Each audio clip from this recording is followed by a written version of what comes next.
Hello everyone, welcome to our Law Excellence's unique initiative, Current Affairs for Beginners. First we'll see answers for the questions from our previous day video. The first question is, consider the following statements. National Clean Air Program is an all-India program to tackle air pollution. Here it is given that it is an all-India program. This statement is incorrect because it is not a pan-India program. It will cover only one or two non-attainment cities. We have seen that non-attainment cities are the cities which were showing poor air quality standards, and these standards were below the national air quality standards that were set by CPCB. So these one or two non-attainment cities were covered under this program to achieve a target of 20 to 30% reduction in the concentrations of particulate matter of size 10 and particulate matter of size 2.5 by 2024, and it is going to take the base year as 2017. That means these levels in 2024 will be compared with their levels in 2017, and here the target is 20 to 30%. The next statement is, its target is to reduce the concentrations of particulate matter of size 2.5 and 10 by 20 to 30% compared to 2017. This statement is correct. So the answer here is B. Only 2 is correct. The next question is, with regard to dividend distribution tax, consider the following. In our yesterday's video, we have seen that dividend means it is the return given by a company to its shareholders out of the profits earned by the company in a particular year. And this dividend distribution tax will be paid by the company, not by the customer. So now let us see the statements. It is levied on the shareholders for the dividend received from their investments. This statement is incorrect because just now I have said that it is levied on the company, not on the shareholders in the form of income. Now it is levied on the company because it is the one who is distributing and or paying the dividend to its shareholders out of its profits. The next statement is, it is levied on purchase or sale of their shares that are listed on the stock exchange. This is completely incorrect because the tax that is levied on purchase or sale of shares that were listed in the stock exchange is known as securities transaction tax, but not dividend distribution tax. So here, as both the statements are incorrect, the answer here is D. None of the above are correct. Now let's start our today's session. Our first article is, industrial growth falls to 17-month low of 0.5%. From this article, what we are going to see now is, from the prelims point of view, index of industrial production. This article comes under GS paper 3 under the topic of economy. Now we'll see about this index of industrial production. We all know that GDP, that is the gross domestic product, measures the overall activity, that is the production, overall production in the Indian economy. But do we have any index which will specifically capture the industrial activity in the Indian economy?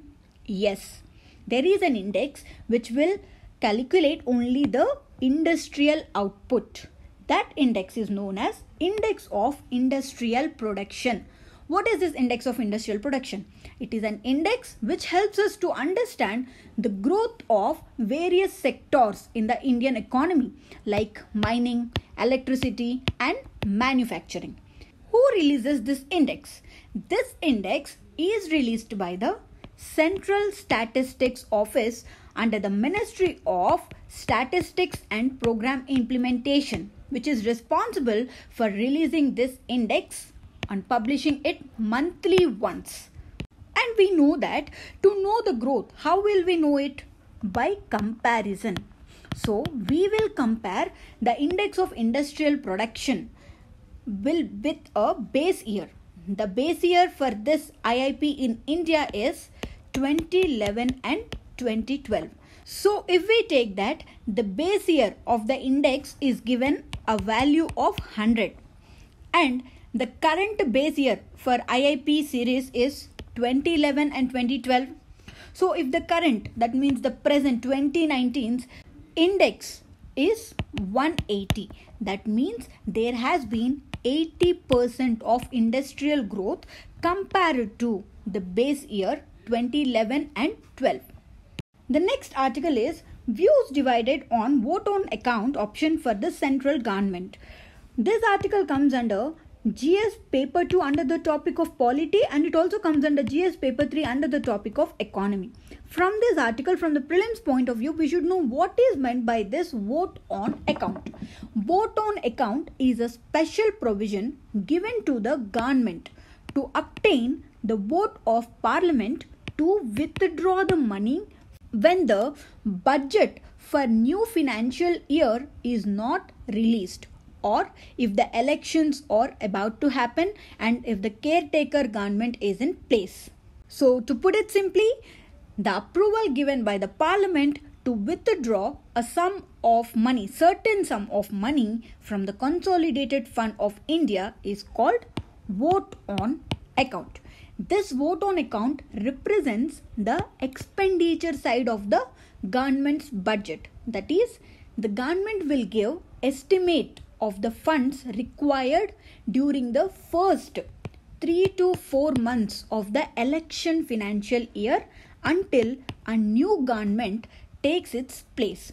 So according to Article 226 of the Constitution, it is mandatory for the government to seek approval from the Parliament before raising any funds from the Consolidated Fund of India. And this vote on account, it stays valid for 2 months, but however it can be extended during an election year. And one of the essential features of a vote on account is that it cannot alter the direct taxes, because this needs to be passed by a financial bill. The next article is National Company Law Appellate Tribunal moots appointing former Supreme Court judge for Infrastructure Leasing and Financial Services Limited Asset Sales. This article comes under GS paper 3 under the topic of economy. From this article, now we are going to see about this National Company Law Appellate Tribunal. Before seeing about this, first we need to know about the adjudicatory structure, that is the competition adjudicatory structure of India. It consists of two things. One is Competition Commission of India and the other one is National Company Law Appellate Tribunal. This Competition Commission of India is a statutory body which is responsible for enforcing a Competition Act of 2002. So it is responsible for enforcing the provisions under this Competition Act, and it is tasked with the responsibilities to prevent activities that will have adverse effect on competition among the companies in India. So this company is entrusted with the regulatory powers for effective regulation of this provisions under this Act, Competition Act of 2002. The next one is National Company Law Appellate Tribunal. This will serve as an appellate authority for hearing the appeals against the decisions and directions or orders that were passed by three bodies. One is National Company Law Tribunal and the other one is Insolvency and Bankruptcy Board of India, and another one is even Competition Commission of India. See, this Competition Commission of India is a statutory body. If it delivers any its decisions or directions can be challenged in this National Company Law Appellate Tribunal. The aggrieved person can approach this Appellate Tribunal. Now let us see what is this National Company Law Tribunal. It is a quasi-judicial body in India which will adjudicate the issues that were related to companies in India. We have seen about this adjudicating authority when we are seeing about Insolvency and Bankruptcy Code. Here, if the insolvent is a company, then that company can approach the National Company Law Tribunal to resolve the insolvency process. If it is an individual, then that person will approach the Debt Recovery Tribunal but not National Company Law Tribunal. And the members, that is the president of this National Company Law Appellate Tribunal and the judicial members of this Appellate Tribunal has to be appointed after the consultation with the Chief Justice of India. The next article is ISRO cranks up Gaganyaan project. This article comes under GS paper 3 under the topic of science and technology. From this article, now we are going to see about this Gaganyaan project. What is this Gaganyaan? It is the India's first human space flight program that will be launched by the Indian Space Research Organization by 2022. This program will make India the fourth nation in the world to launch a human space flight mission. So far, only USA, Russia and China have launched the human space flight missions. India will be the fourth one if it is done. And under this program, India is planning to send 3 humans, that is Gaganyatris, into the space in lower Earth orbit by 2022, which will mark 75th independence year for a period of 5 to 7 days. In order to conduct experiments on microgravity in the space. And the main objective of this mission is to enhance science and technology levels in the country. And it will serve as a national project involving several institutes, academicians and industry, and it will improve industrial growth, inspire youth, develop the technology for social benefits and improves the international collaboration. And this heavier payload of Gaganyaan will be carried by GSLV Mark III launch vehicle. This launch vehicle will take off from the new launch pad of Indian Space Research Organization. The next article is Elephant Dung shows plastic threat in wild. This article comes under GS paper 3 under the topic of environment, and here the subtopic is conservation.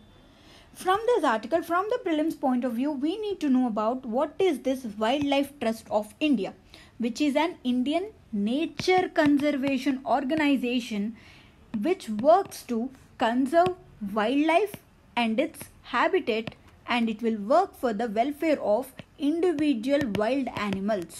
And do note down this Buxa Tiger Reserve and its location, and if there are any other reserves or national parks that appear in the paper, do note down that national park and its location, and if there are any particular species that were significant to that reserve or national park or sanctuary. Now let's see our today's questions. The first question is, Index of Industrial Production is an index which details out the growth of various sectors in the Indian economy such as mining, electricity and manufacturing. Who among the following is responsible for releasing the Index of Industrial Production? The next question is, National Company Law Appellate Tribunal, that is the NCLAT, serves as the appellate authority for hearing appeals against the decisions, directions or orders passed by which among the following? So try to answer these questions, and in our next video we'll see a detailed explanation for these questions. And this is the Lloyd's Loans website where you can access the notes for this video. And dear students, a small announcement: from 13th of January till 16th of January, the core videos will not be available in the YouTube. And from 17th onwards, again the core videos will be started. So wishing you all a very happy Sankranti in advance, and see you all on 17th of January. Thank you.